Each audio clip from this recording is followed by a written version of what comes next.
BJP राज्य सभापति हेबा परे निजर निर्वाचन मंडली चांदमाली को प्रथम थर गस्त करिसेंती मनमोहन सामल।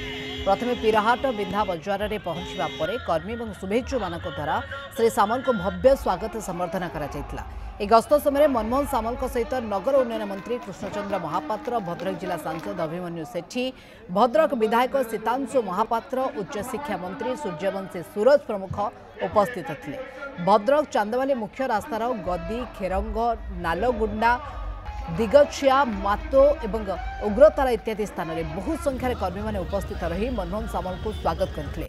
शेष में चांदमाली माँ काली दक्षिणेश्वर मंदिर पड़िया एक संबर्धना सभा अनुष्ठित होता। इस सभारे हजार हजार संख्यार बीजेपी कर्मी मैंने उपस्थित थे। सहित खोला कथा धन्यवाद देवी जो भद्रक विधानसभा, धामनगर विधानसभा, बासदेवपुर विधानसभा, चांदमाली विधानसभा जो लोक जनसाधारण जो भाव में आज बीजेपी प्रति निज समर्थन प्रकट कले एवं स्वागत संबर्धना बीजेपी को जनइले से निश्चित भाव धन्यवाद जिते देले कम।